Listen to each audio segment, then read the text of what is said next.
हाँ जी, किसका रह गया? अरे भाई, तो मैंने बेचा है। इसका मिराज तुम्हारा क्या रह गया? एक से बता देता हूँ इसका क्या रह गया तुम्हारा भाई। दूसरा तो हो गया ना, इससे हो जाएगा मिहिर। Yes sir. हाँ, ये कस फिर और करो, नेक्स्ट इससे हो वाला। जाए। तीसरे में क्या डाउट है तुम्हारा? सर 68 में सर समझ नहीं आ रहा है, स्टार्ट कहाँ से करना है। अरे भाई, पी पी के ऑर्डर क्या है मैट्रिक्स का? सर 3 क्रॉस 3 है। तीनों आइगन वैल्यू पता है? यस सर दिया है। तो क्यू मैट्रिक्स दे रखा है।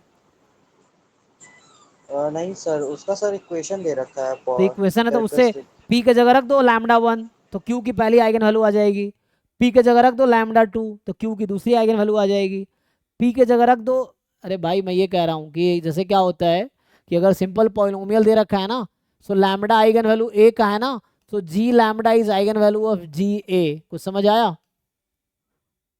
वो अगर ये सर। पॉलिनोमियल फंक्शन है तो जहाँ जहाँ पी दिख रहा है उसका जगह लैम्डा रख दो, तो क्यू की आइगन वैल्यू आ जाएगी।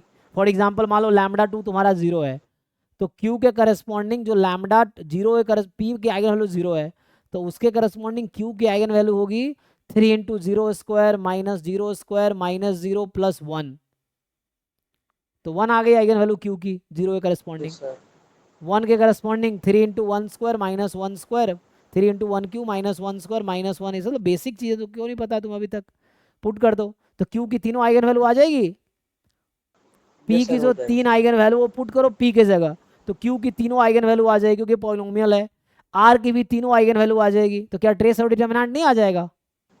आ जाएगा सर, आ फिर जाएगा। जिससे तो पता होना चाहिए।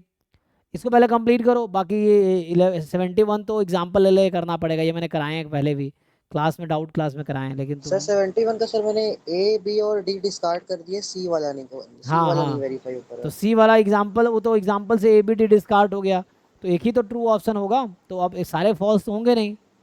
हाँ सर, 3 तो फॉल्स, लेकिन सर वो ट्रू क्यों है सर? वो मतलब कैसे हो रहा है वो, ये नहीं समझ रहा। तो देखो ना, तीन केसेस हैं। एम बोला है more, rank A less than equal to M है। एम। Yes sir. तो ए का ऑर्डर क्या है? सर ए है m×n का। और सिस्टम के पास क्या बोल रखा है? ए एक्स बराबर सी के पास नो सॉल्यूशन है। इसका क्या मतलब है कि ए का रैंक और ए ऑगमेंटेड सी का रैंक क्या है? सर नॉट इक्वल होगा वो। नॉट इक्वल होगा, इसका मतलब हो गया। और ए एम क्रॉस एन है, तो ए का रैंक तो तीन केस बनाओ ना यहाँ पे। एक केस में लो M is equal to N, तो अगर मान लो M is equal to N है, तो ए का रैंक अगर एन होता ना, तो ए ऑगमेंटेड सी का रैंक भी एन होता। तो एन तो हो नहीं सकता, तो एन से कम ही होगा। M is equal to N वाला केस, तीन केस लगा के सोचो। M is equal to N लेके सोचो, एम लेस देन एन लेके सोचो, और एम मोर देन एन लेके सोचो। तीनों केस में रैंक एम से छोटा ही आएगा। M is equal to N में तो ऐसे ही दिख रहा है, एम और एन इक्वल है, स्क्वायर मैट्रिक्स है। चूंकि नो यस सर। सॉल्यूशन है, तो ए का डिटरमिनेंट जीरो होगा, तो रैंक एम से कम ही होगा इक्वल में।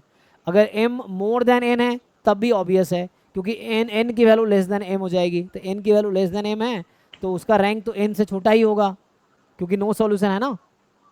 तो एन तो हो नहीं सकता ए का रैंक। अगर ए का रैंक एन होता तो ए ऑगमेंटेड सी भी एन होता एक्चुअली। तो ए का रैंक एन से कम होगा, और मैं केस मान रहा हूँ एन लेस देन एम, तो उस केस में एम से रैंक कम होगा। अब तीसरा केस बचा जब एन मोर देन एम है। अब उसमें सोचो कि जब एन जो है मोर देन एम है, तो एन मोर देन एम होगा तो क्या होगा? और मतलब नो। इसका इस पर एग्जांपल बना के सर कर लेंगे सर, प्रूफ हाँ, कर देंगे। एग्जाम्पल बना के देख सकते हो, या उसे प्रूव करना पड़ेगा। तो तीन ऑप्शन डिस्कार्ड हो गए, एक सही है। इस तरह से सोचो, बाकी प्रूव करने की कोशिश करो। किसका रह गया भाई? हाँ जी, दिव्यांशु आपका रह गया, प्रियांशु। तो ये तो मैंने क्लास में उस दिन डिस्कस किए थे।